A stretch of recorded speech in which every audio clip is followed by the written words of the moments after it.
Great, thanks all for coming, and great to see some people here for this afternoon and session. So the title of this talk, If the Kids are United, Will They Ever Work in Cyber? You get 5 points if you get the musical reference, 10 points if you've seen any of my talks before, and I just love putting musical references into my titles for absolutely no reason, because anyone who's ever submitted a talk before knows that writing a talk is one thing, coming up with a title of it is a complete different challenge. So that's that. Just before I kick off, a couple of comments. I've been to a number of talks this morning. Paul sitting in the front row. I think his name was Andrew from Context, a few others, Vicky earlier on. Really great to see so many things talks focusing on getting a job in cybersecurity. I think it's really positive, and that's obviously what I'm going to be covering today. And yeah, really really good, hopefully lead up to what I'm going to be covering. Also, one big thing, I know there are lots of you sitting over there with Abate Society hoodies and t-shirts on. This was obviously originally due for your conference. Snow got in the way. And so, hence, you might see a little bit more sort of studenty side of this. But I hope all goes well in a couple of weeks. Sorry, I can't be there that time. So, yeah, my name's Dan Raywood. I'll get on to who I am in just a second, and then we'll get into some more interesting stuff than that. So why am I doing this talk? Skills shortage in cybersecurity is well publicised, and there's lots of efforts made out there to actually try and resolve it, try and fill it. And as I said, quite a lot of things we've seen this morning, ways you can actually get a job.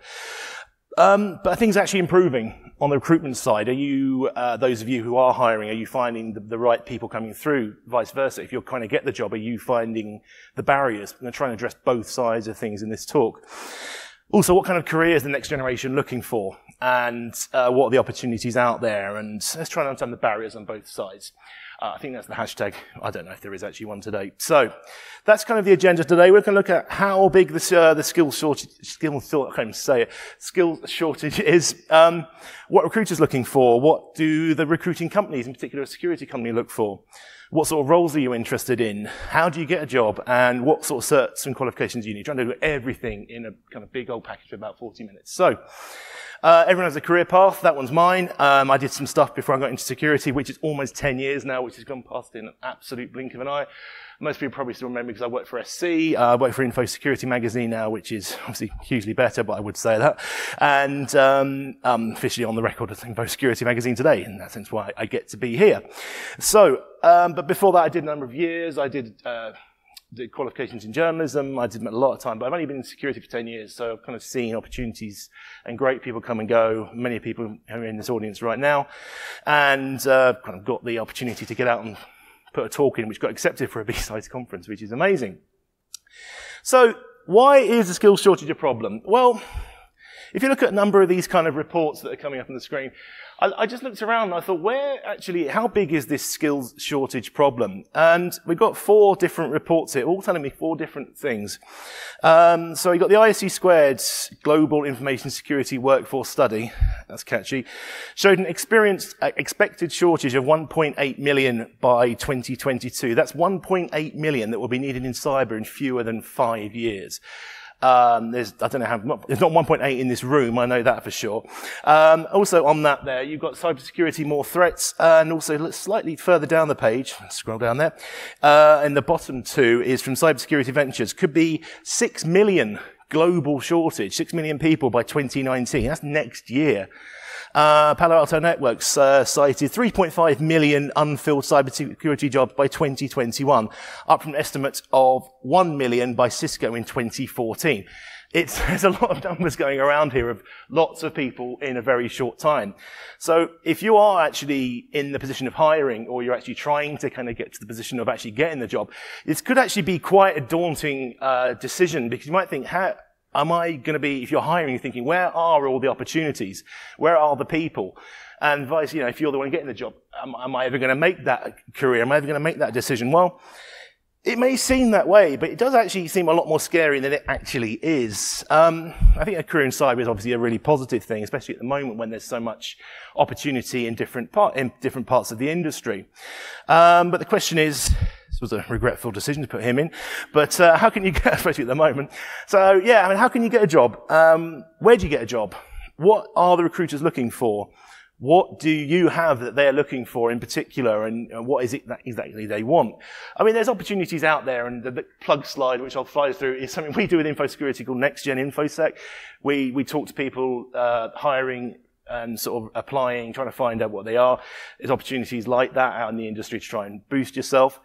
But the problem we're finding is that, especially with the ISC Squared survey, once again, many employers are refusing to hire and train inexperienced recruits. They want the hacker man. They want the superstar who can do everything. Something we mentioned a bit later on will be, I think there's someone that, job ad saying you want a CISP for a first-time job. And it's like, that's 5 years experience, I think. That's quite a lot to ask for someone who's a first-time applicant. And also the ISC Squared said 93% admit previous cybersecurity experience is an important factor in their hiring decisions. What does that mean for the first-time applicants? It means that they're going to just have to keep working at it and getting that job. Well, the problem is, ultimately, employers want staff who can sit down on day one and get going with minimal mentoring, training, supervision, get on with the job. I've come from a background in journalism, which is exactly like that. Nobody wants to kind of think, right, I'm going to take you through how to write. Here's how you type. You expect them to know this stuff, and you expect them to walk in on day one and kind of figure that out. So back in January, we did a webinar, actually, which I'm going to push the URL to at the end. And we asked the people listening to it, what are employers looking for in a recruit? And I deliberately put in all of the above. I don't usually put these in on my webinars because I don't like give people a really easy option, to be honest. But 59% wanted all those three: experience, qualifications, and skills. Only 9% said other. They didn't specify what the other was. But if you actually add those three, 59% wanted all three, and you add those three, 13, 19, that's 22, that's 31, plus 59, well, that's 91% want all of that. And that's from the people just on our webinar. That's quite a tricky situation. So I was quite sort of intrigued by this to think, actually, what is it that's the barrier for people actually getting the job? So I had a quick chat with a recruitment company, and the one in this case was Acumen, who I've dealt with a lot and have been very, very good. And I said, what do you think, what are people looking for when they go to Acumen to get people, to help them find the people that they want? What are they looking for? And these are some of the answers he gave me. I think evidence, achievements. The chap from Context upstairs earlier on said, let's give examples, prove your battle scars. He also picked up specific responsibilities, targeted the role. Don't be generic job spec-esque. Try and prove why what you achieved. Don't just say, this was a coding job. I wrote lots of code. Also, be a representative of us as a company, or the company you're trying to work for.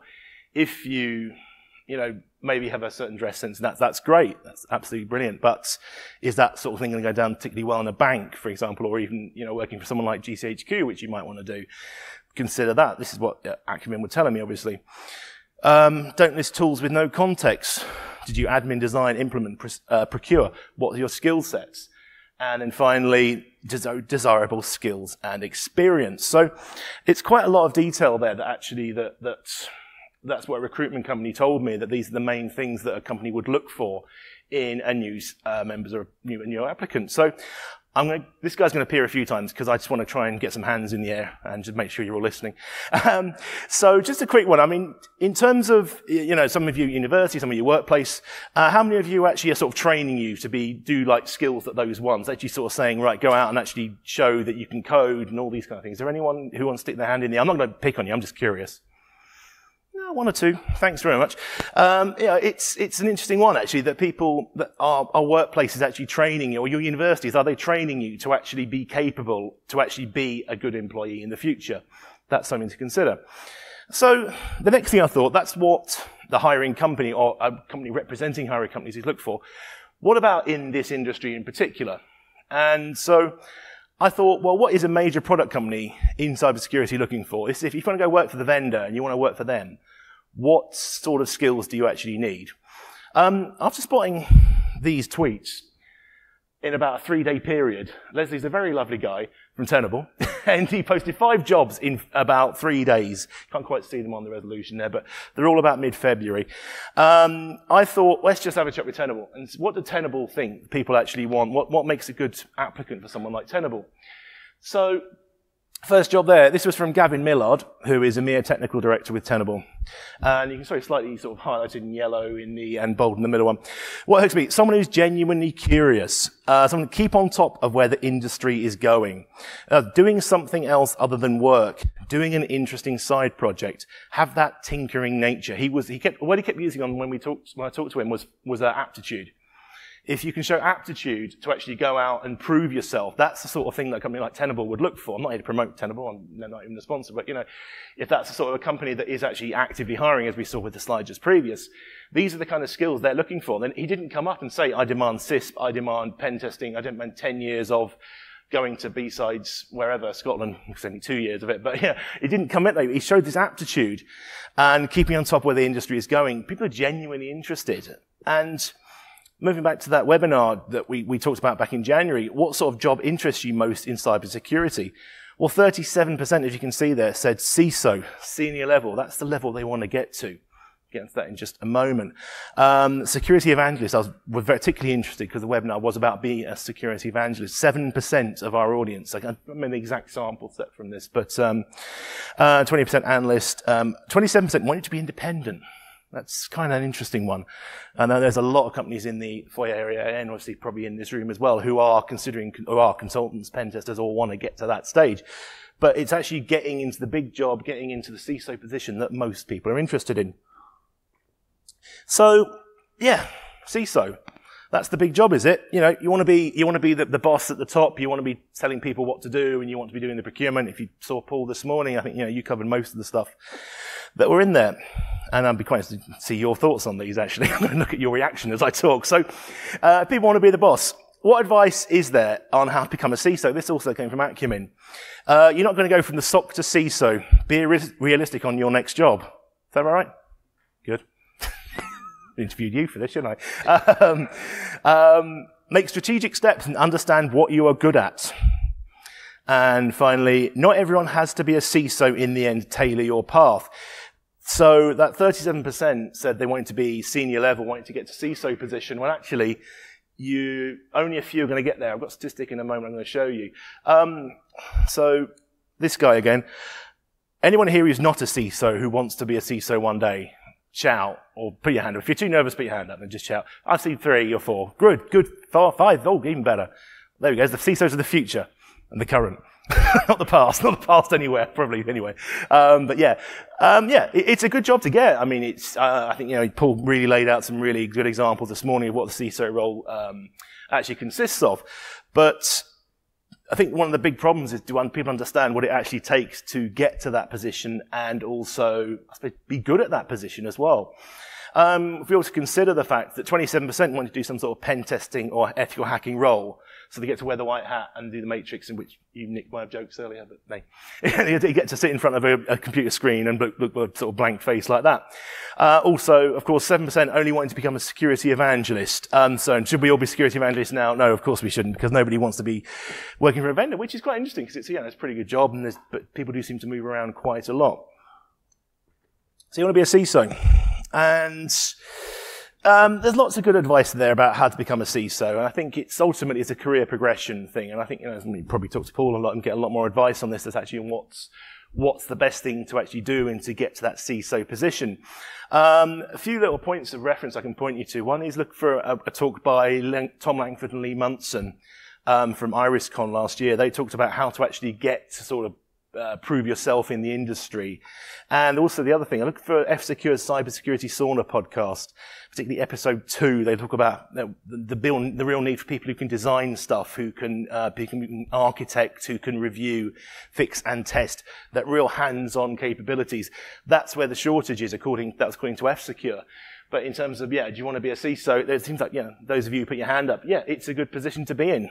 But we'll get to a moment just about some of the positions that people are actually holding. There's some terrific CISOs around. I'm probably talked to many of them over the years. But this was an interesting one. This was from ISACA's State of the Cybersecurity 2018 report. Honestly, whoever writes these reports has terrible names for them, almost as bad as the title of my talk. ISACA State of Cybersecurity 2018 report on workforce development. This was a survey of 2,366 people. What in particular, again, not particularly great resolution, but 81% said there were no openings for the C-suite. This is in 2017, I guess. And 14% said few openings. Again, put them together, that's 95% will say, it's actually the bottom statistic, actually, if you can see it. Executive or C-suite security openings, 95% said there's no openings. Why? You can argue probably because there's one CISO in most companies, I guess. I don't know how many engineers a company would recruit, would actually, turn over in any one year, would actually, appoint. There's a lot of jobs out there. What about sort of stepping below that position? Well, actually, if you look up slightly more, and I think it's the position, just the sort of the second from the bottom, this is senior management or director of security. 64% said no openings, but 29% few. So 64 plus that's 89, 95. Again, not particularly good, but maybe things are something, no, 93, pardon me. 93, it's slightly better by about 1%, but maybe it's worth considering looking at that next option down. Always look for that promotion where there's going to be an opportunity for promotion. The other thing about CISO is if we look at some of the great people in the industry and the sort of job titles they actually carry, then, we actually don't see anyone. Sorry, Jess. But you're right in the middle. We look at some of these people here. These are just people, I just picked a bunch at random and I thought, who actually carries? I'm sure it's all people we've seen speak. We'll speak later. Who've stuff we've read, who we look at and think that's the kind of person that I would want to be like. None of them are carrying the position of CISO, actually. And I tried to pick a bit of a selection of people as well. And it maybe just goes to prove that actually maybe it's not the be-all and end-all to kind of be the leader. Maybe actually you can go out and be a Gavin or a Javad or something like that and do that kind of position of work your way up. Another point of reference I do want to point you towards is Ryan Narain's Security Conversations podcast. It's particularly episode 11 with Anshul Gupta from Facebook. And she said, a student asked me, he wants to be a pen tester. Why do you want to be a pen tester? Nothing wrong with it, but that's only what experts do. Why not build security tools? She led the team at Yahoo, and you can pair it easily into security. There's opportunities to get into security if you're prepared to put the work in and look for those opportunities.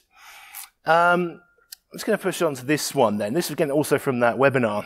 What's your current employment status? 64% of the people who participate in this webinar are actually employed and but are looking for a better position. Are they looking to move up? That's the consideration. Look for positions where you're able to pirouette in, as Anshul said, or step up, as some of the statistics have suggested. But 20% of the people were in education. Maybe those people are actually looking for those CISO's positions. Maybe some of you are actually in this room with us today, and that opportunity is out there to actually do that. So this one's according to Cybersecurity Ventures, who I'm going to cite once again. They said there's jobs out there, and if you read those highlighted quotes, almost anyone with cybersecurity experience and realistic salary expectations can find immediate employment. Experts saying there's a job for everyone. Well, I think if you actually go back to the very first, one of those first slides, there is going to be a job for everyone. There's going to be 1.8 million or 5 million or 6 million jobs for everyone. They're probably available now. There is jobs out there. It's just question about how determined are you to actually find the job that you want and how settled are you going to be with it. If you go back to that stat just then, I think it was 20%, I'm going to go back actually, 64% are employed but looking for a better role. So actually, there's a lot of people prepared to move around. There's lots of opportunities out there. So you're going to get yourself a job. How are you going to get a job? Well, I was quite keen to talk to, so I mentioned earlier on we do this thing Next Gen, we feature a lot of new people in the industry, we get out and we actually interview them and get them to talk to us about what they're doing in terms of finding a job and how they're finding those first jobs. So, what do you need to do to get hired? Is there a job for everyone? And this is what they said. And I talked to, I've not named them, but you'll see in the quotes here. I wanted to write encode messages and try and crack codes. I was messing around on computers and trying to hack into my sister's laptop. Good for you. Pursuing a career in a field where I would be protecting individuals from criminals. Look at counter-terrorism roles.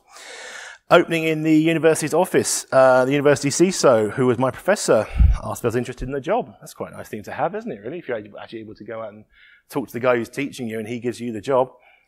Being advised by the Army career staff that completing a degree would enable promotions to come faster, get the qualifications in. That's quite a good one. I particularly like this one. It's a little long, but do bear with it.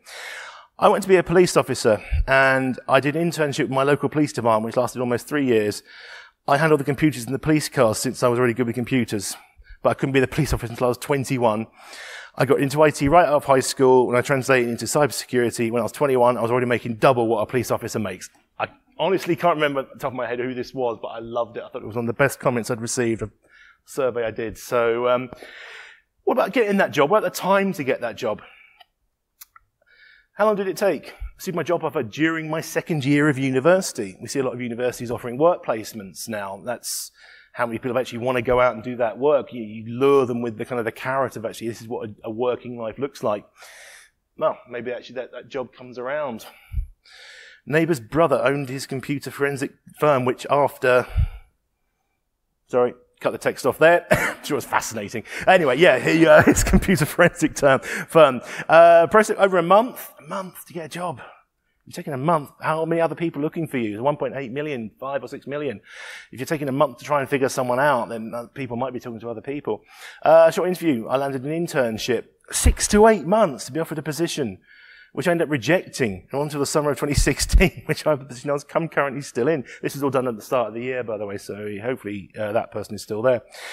Second to last quarter at uni, I started applying for jobs 20 weeks or so before graduation. So if you are hiring or you're looking to get the job, this is kind of what some of the people we've talked to who are on their sort of first jobs or first couple of jobs now, that's the kind of experience they're having about actually trying to get that first job. This is the kind of lengthy process. So I don't know if there's something as an industry we can actually do to try and remedy this, to actually make sort of the transition into that first job better, because then we might lose some people in this long process potentially to sectors that isn't cybersecurity.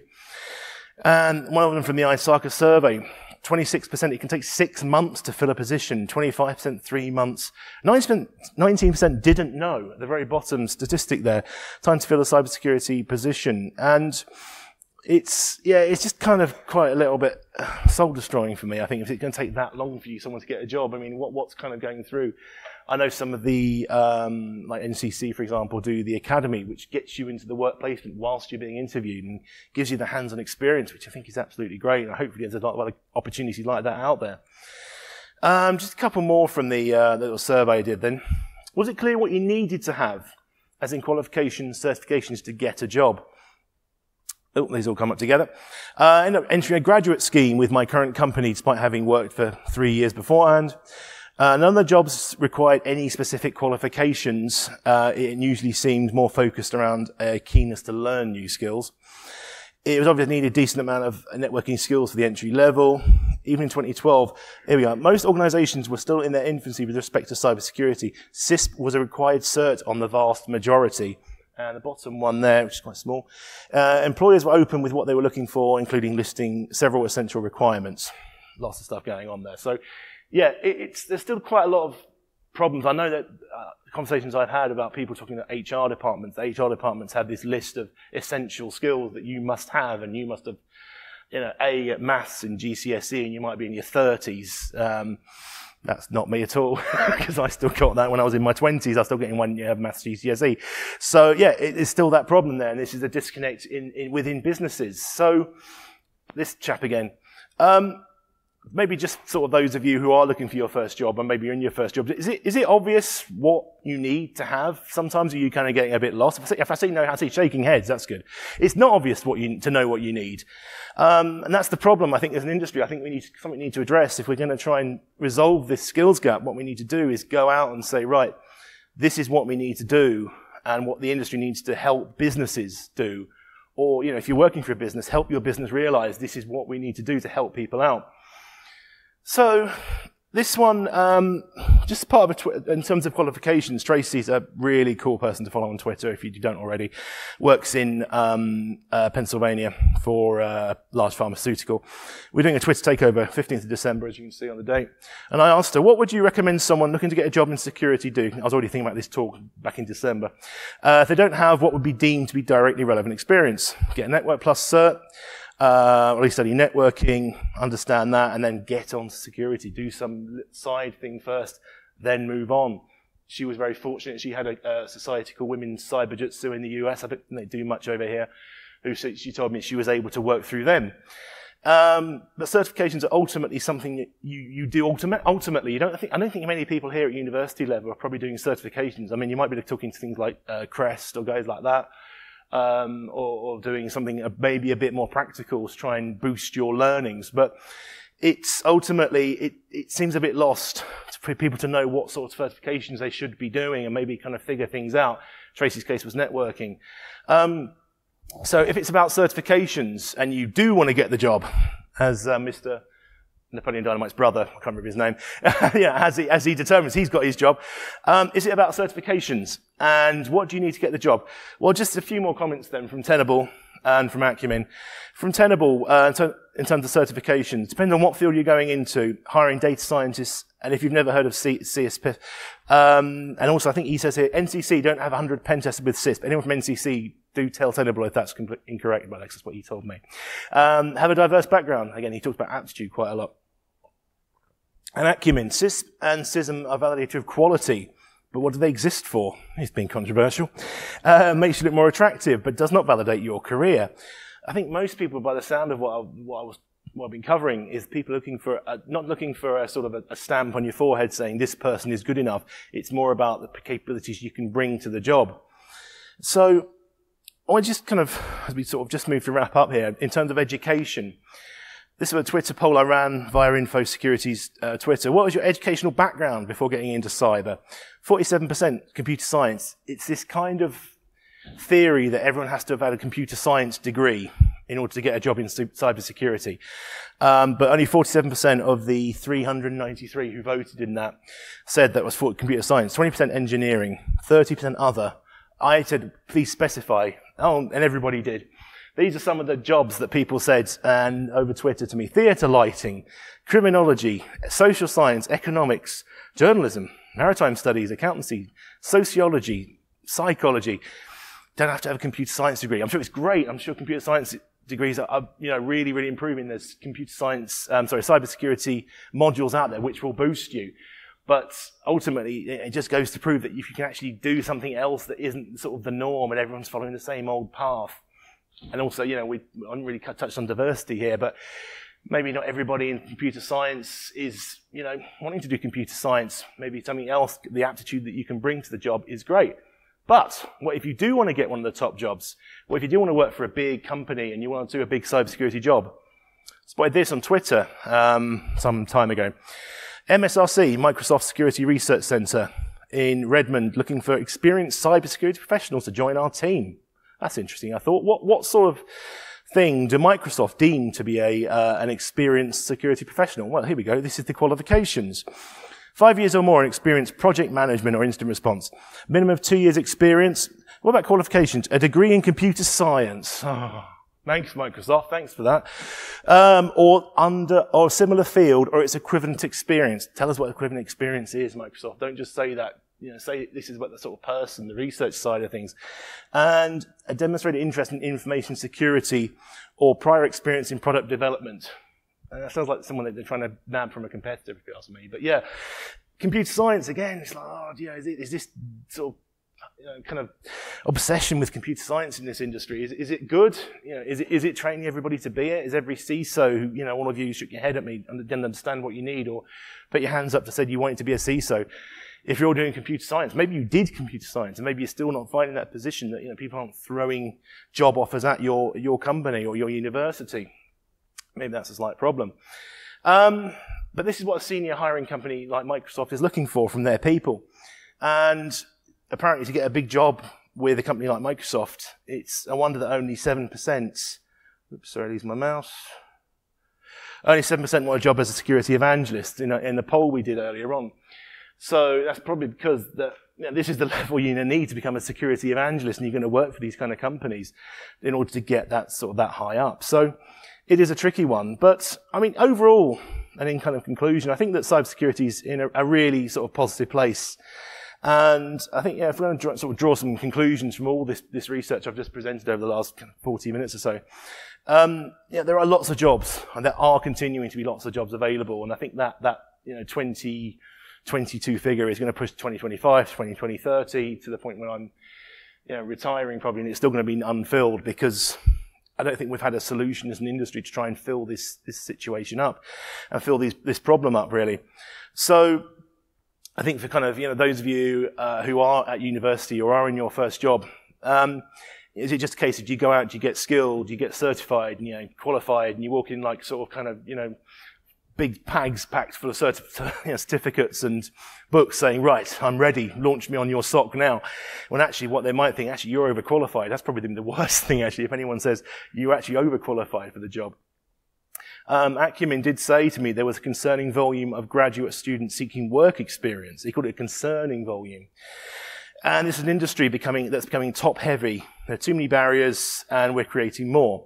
So maybe one to consider if you do work for a good company, how many apprenticeships and internships are being offered?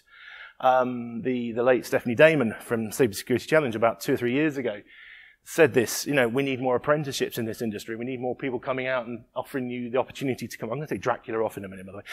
You're going to create opportunities and actually give people the chance to get into a workplace and figure out if that's what they want. That's often, to hark back to my very first job, I got into a workplace and I was kind of sat at a desk and told to get on with it. And by day 3, I was like, what in the hell am I doing? I'm now in year 17 of professional journalism. I'm kind of got over it because I figured the only way I'm going to learn is by actually pushing myself and getting on with it and figuring out things out for myself. Not particularly ideal, but unfortunately that's the sort of thing we're doing with people in cybersecurity, where we're causing bigger problems. If you're hiring, or if you are hiring, talk to your university, your local universities, your colleges, about placement options. We focus so much on things like bug bounties. We actually need to start focusing on trying to fill things like skill shortage by building better collaborative structures between academia and work and businesses. And also consider what work experience and apprentice positions you can offer. Get the sort of the people in, and they'll realize the opportunities are out there. There is a lot of good stuff happening in terms of the skills shortage, but generally I think to really fill those numbers I mentioned at the very start, we're going to have to do something a bit better about it. So just to close, I want to thank Acumen Tenable and all those people who voted on my Twitter polls and attended the webinar I did and all that kind of thing. If you're interested in getting a career in cybersecurity, there's lots of opportunities out there. And, it could be there's opportunities, like I said, with Next Gen, which we do at Info Security.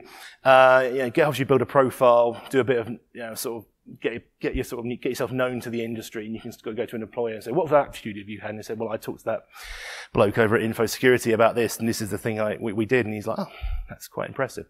So maybe that's a one way forward. But just to conclude, if I have been given permission by BSides to say, if you do want a copy of our current issue, which is Q1, there's a stack of them over here. There's about 12, because that's all I could carry. And I didn't have enough to post up it. Please take them, because I'm not going to take them back again.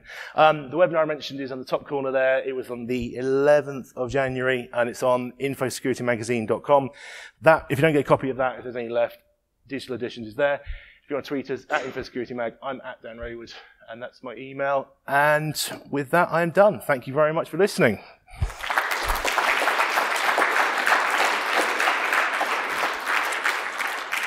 Does anyone have any questions? Otherwise, I'm here right through the day, and I'm here hopefully tonight if I can get into this party. So if you've got any questions or anything, do let me know. Otherwise, grab Mag, and I'll be around. Thanks very much.